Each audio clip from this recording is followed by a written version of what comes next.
eu encontrei esse quadro aqui para fazer análise. Ele é da Greenfield, Bem-Estar Animal. É um quadro que faz automação de granjas e chiqueiros. Vamos dar uma exploradinha aqui, vamos ver o quadro em questão, o que ele faz, tá? Essas análises que eu estou fazendo aqui, pessoal, são análises de quadros que foram publicados, né? Estão públicos, e a intenção é você que acompanha a gente aqui no canal, que monta também quadros elétricos, enviar os seus quadros elétricos para a gente estar fazendo análise aqui, dizer o que está bom, dizer o que de repente poderia melhorar, e tá tirando dúvidas de vocês. Então você aí que monta quadros elétricos, tem um formulário aqui na descrição desse vídeo, onde você vai poder estar submetendo o seu quadro elétrico para a gente estar fazendo esse tipo de análise aqui. Tá ok? Chegamos aqui. Greenfield Bem-Estar Animal. O que esse quadro faz?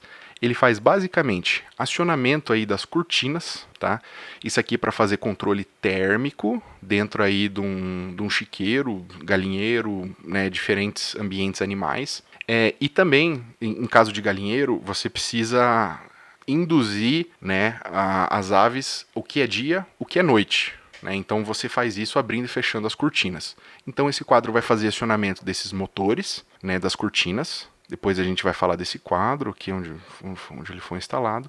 E se não me engano, pelos componentes que tem aqui, ele tem alguns sensores de temperatura. E ele vai fazer essa abertura e fechamento proporcional de acordo com a temperatura. Né? Quando está muito frio, para ele manter aquecido, quando está muito calor, para ele refrigerar. Vamos ver de onde é que é essa empresa aqui. Eu já baixei as fotos em alta resolução. Vamos ver aqui. 45 é Paraná. Automação de granja, manutenção elétrica, reforma. Não estou bem certo de onde é que é, mas beleza, vamos começar. Beleza, galera.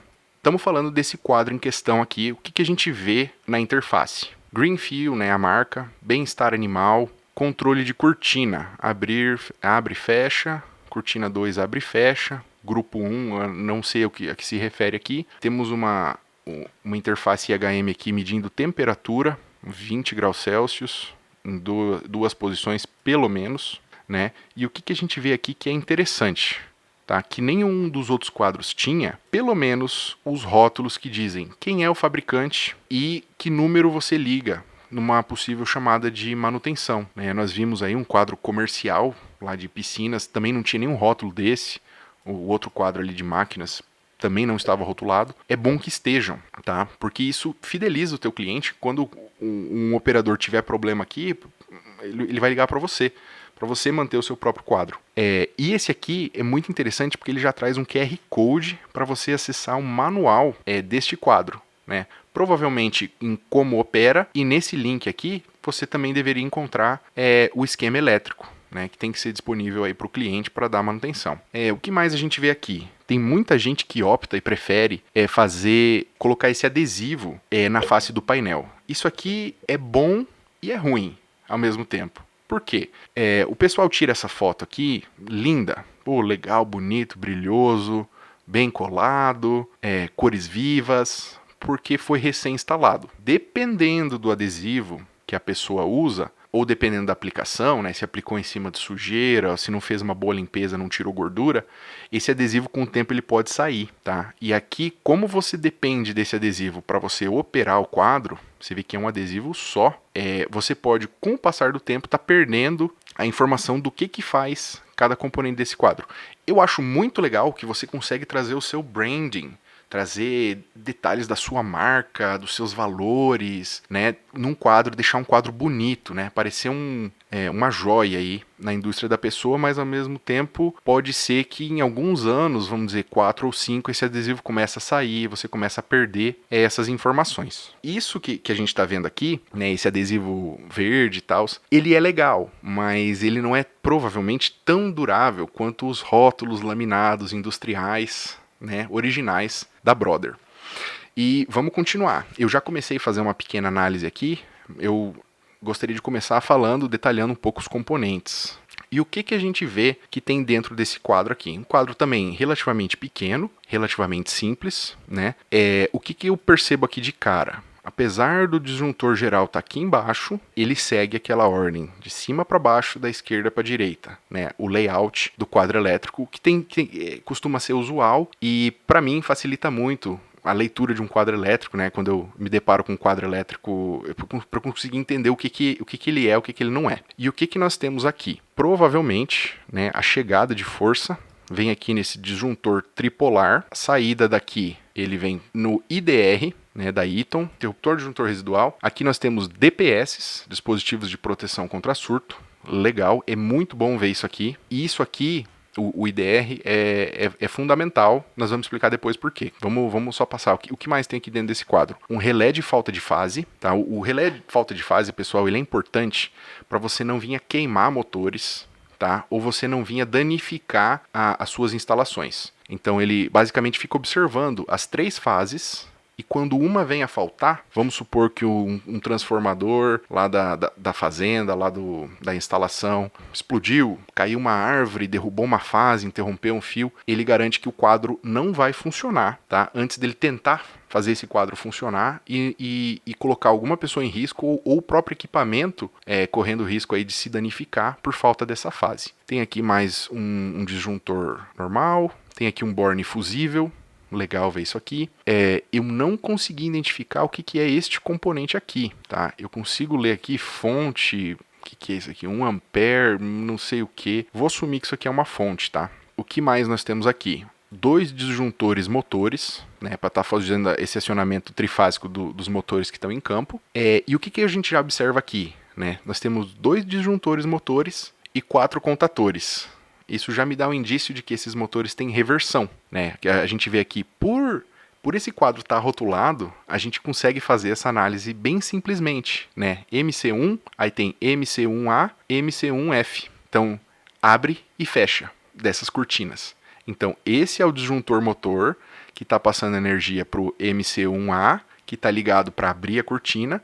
E quando ele aciona aqui o MC1F, ele faz a reversão de uma fase para fazer o fechamento. Então vocês veem aqui que a rotulação, que é simples fazer, te passa muita informação. Para que qualquer pessoa consiga chegar aqui, bater o olho, entender o que é isso aqui, o que não é, qual é o componente, conseguir fazer um troubleshooting aí mais rápido, mais certeiro, né? Então temos aqui 2 disjuntores motores, contatores de comando, contatores aqui, não de comando. E aqui nós temos um contator com um relé térmico.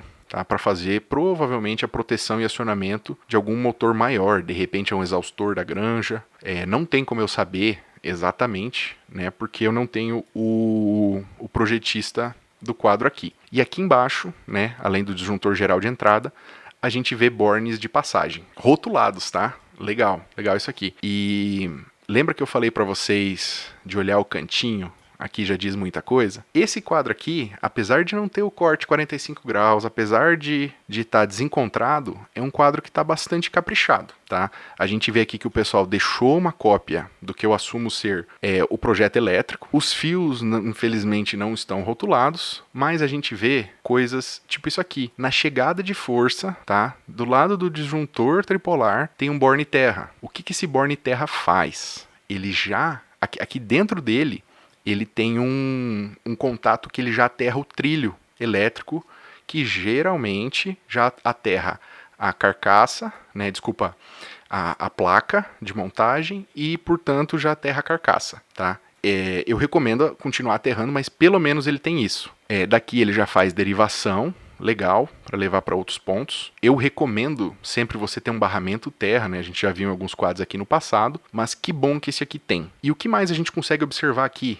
Né, de cara. Pelas cores, a saída aqui, ó, dos cabos vermelho, branco e preto, provavelmente estão vindo aqui vermelho, branco, preto e verde para ir para os motores, tá? Ou seja, corretamente a pessoa trouxe um cabo de 4 vias para um motor trifásico. Porque você precisa levar o aterramento lá para o motor, tá? Para aterrar também a carcaça, aterrar as coisas lá para você não correr risco de choque elétrico. Então, apesar de que eles não colocaram a derivação do terra aqui, o trilho, por ele ter usado um borne terra, o trilho que segura esses bornes já está aterrado, então ele puxa o terra dali. Eu particularmente não gosto de fazer isso. Eu gosto de colocar aquele barramento de distribuição terra e trazer um fio terra aqui dedicado. Mas esse sou eu. Que bom que está aterrado e que bom que o cabo tem a via, né? Aqui eu não vou nem me atentar a terminal ilhós, porque isso aqui para mim é fundamental. tá? Tem que ter, que bom que esses aqui tem. E a gente vê aqui, motor 1, motor 2, 3 fases de terra. Aqui provavelmente aquele outro que a gente viu, o exaustor, também 3 fases de terra, apesar de que esse aqui está desconectado. E aqui a gente tem fios bem mais finos, tá? Olha a espessura desses fios aqui, o que me fazem acreditar que são cabos de sensores, né? Cabos de comando, às vezes pode ser uma botoeira que está em campo, algum acionamento de campo, ou sensores, né? E o que faz lógica dentro disso aqui? O que está fazendo a lógica disso aí, provavelmente, é essa interface aqui, que está observando temperatura e está comandando em modo automático, abertura e fechamento de cortinas e o que eu assumo ser um exaustor aqui no grupo 1. Então, se esse quadro em automático nas 3 posições, esse cara aqui vai fazer o controle olhando a temperatura, de repente olhando até o horário, né? Dependendo como for a programação disso aqui, desconheço, ele vai estar fazendo esse comando desse jeito. Aqui é uma foto, é um outro modelo, quer dizer, parece ser um modelo um pouco mais antigo, porque ele tem algumas coisas diferentes aqui, mas a gente vê basicamente o mesmo layout. O que o cara teve que fazer aqui. E o que a gente vê aqui, galera? Olha que interessante. A pessoa, né, o montador ou de repente o engenheiro que especificou isso aqui, ele se atentou em usar esse borne terra aqui, mas você não pode acreditar que todo o quadro elétrico, toda essa carcaça do quadro elétrico está aterrado por conta desse um ponto apenas, tá? Por quê? A carcaça do quadro elétrico tem que estar aterrada e a tampa também. Olha aqui na tampa, adesivozinho de terra e o espaço vazio, né? Idealmente, teria um fio terra saindo de um barramento de terra de distribuição e vindo aqui aterrando a tampa também. Além disso, o que a gente vê? Olha que legal, é o primeiro que tem isso também. Tá? A gente viu que lá na frente do quadro, na face do quadro, tinha um QR Code para o manual, tinha o nome do fabricante, tinha o telefone. A gente viu que aqui ó, fica provavelmente o manual impresso, junto com o projeto elétrico. E aqui o pessoal já deixa facilitado o descritivo de ligação da caixa, com algumas informações básicas, tá? O que a gente vê aqui então daqueles bornes que a gente viu? É um disjuntor geral trifásico, borne terra, máquina cortina 1, máquina cortina 2, cara, não consigo ler isso aqui direito. Máquinas de cortina 1 e 2 do grupo 1. E aqui sinais, ó, corretamente eu tinha julgado, de sinais, tá ok? Isso aqui é muito interessante para o instalador saber e ter isso aqui, tipo assim, muito fácil. Tá? Então isso aqui é muito legal, é muito bom ver nos quadros elétricos. Aqui a gente viu aquela interfacezinha que estava mostrando temperatura. Eu acho sempre legal colocar aqui o trilho, a canaleta de PVC também na tampa, fica caprichado. Como são poucos botões, não precisaria necessariamente, mas é muito legal ver esse capricho de colocar aqui essa junção de fio e fazer essa terminação. Então assim, um quadro bem caprichado. Uma outra coisa que a gente percebe aqui são os componentes todos da mesma marca, tá? O que isso implica? Cara, implica basicamente que esses componentes, bom, além de ter uma estética única, né, todos com a face branca, todos com a marca no mesmo lugar, todos com as especificações técnicas no mesmo lugar, os símbolos no mesmo lugar, você consegue utilizar coisas, por exemplo, como esses barramentos de distribuição da própria marca. Você consegue comprar todos os componentes do mesmo fabricante, que vem do mesmo distribuidor. Então, quando chega as peças para você montar um quadro elétrico, você já consegue montar o quadro elétrico inteiro, sabe? Não precisa comprar um disjuntor da WEG, com um relé de segurança da Allen Bradley, um contator da Siemens, um inversor da Schneider. E aí você começa, além da estética do quadro ser comprometida, o que tem pouca relevância, você vê esse tipo de problemas de interface. E aqui a gente vê que o fabricante utilizou tudo da Eaton, a marca muito boa, uma marca renomada aí, tirando os bornes aqui que são da WEG, as botoeiras eu não consigo identificar, outro ponto que a gente pode observar aí. Vamos ver o que mais tem para ser observado aqui. Olha que legal, colocou aqui um prensa-cabo, não sei se é um prensa-cabo ou se ele é específico para eletroduto corrugado, mas a gente falou agora há pouco, né, da utilização disso daqui, por que é importante, e é muito bom ver isso aqui assim. Isso aqui demonstra segurança e capricho. Aqui já tem mais um, provavelmente para aquele motor que estava faltando lá, o prensa-cabo. Nós vimos aí já que a automação né? Os quadros de automação, eles não pertencem só à indústria, né? A gente viu aqui granjas, piscinas, máquinas, muitas coisas. Então é importante os eletricistas, os engenheiros eletricistas também, entender de comandos elétricos para estar conseguindo dar manutenção nesses quadros e também montar esses quadros com facilidade e segurança, né? A gente vê um suporte aqui metálico, chumbado na parede, para fazer a abertura e fechamento disso aqui. Ah, olha aqui, esse aqui eu vou expandir um pouco mais o escopo, tá? Ao invés de fazer só análise do quadro elétrico, vamos ver onde é que ele foi instalado e o que tem aqui. Porque muitas vezes o fabricante faz um trabalho caprichado, mas na hora da instalação o pessoal começa a pegar uns atalhos ali. O que a gente vê aqui? Um emaranhado de fio, tá? É importante notar isso aqui, ó. O pessoal colocou aqui uma abraçadeira de nylon na tentativa de segurar esses fios dentro da canaleta. É o que está sustentando todos esses fios aqui dentro. Se isso aqui sai, isso aqui já vira um pesadelo, tá? Não estou dizendo que isso aqui está elegante, mas ainda está manejável, tá? Na outra live a gente falou de quadros elétricos bizarrésimos, onde a gente viu que a confusão começa quando o manutentor chega, tira a tampa da canaleta, faz o que ele tem que fazer, na pressa geralmente, e ele não consegue colocar os cabos de novo dentro da canaleta e ele deixa sem a tampa, né? E por não ter nada dentro segurando esses cabos, os cabos começam a cair, começam a sair da canaleta e vira essa confusão de fio, tá? Eu vou aproveitar esse gancho aqui.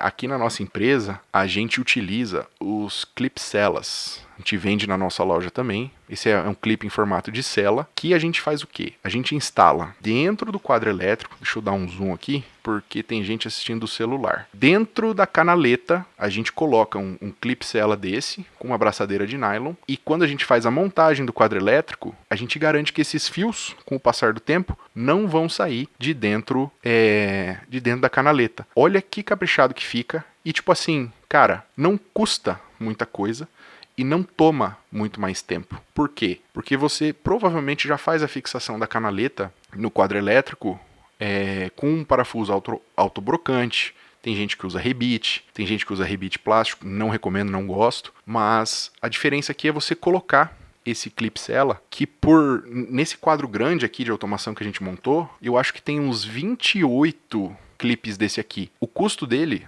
100 peças, custa R$ 97,00, com frete grátis. Ou seja, para eu garantir a longevidade de um quadro elétrico grande desse aqui, eu paguei R$ 28,00. Isso é uma coisa que o cliente não vê, mas ele sente. Depois de 2 anos, quando a pessoa veio dar qualquer tipo de manutenção, de repente veio fazer uma limpeza, qualquer que seja o cenário, é muito comum acontecer aquilo que eu falei, que explorei muito na outra live, que é os fios saírem da canaleta.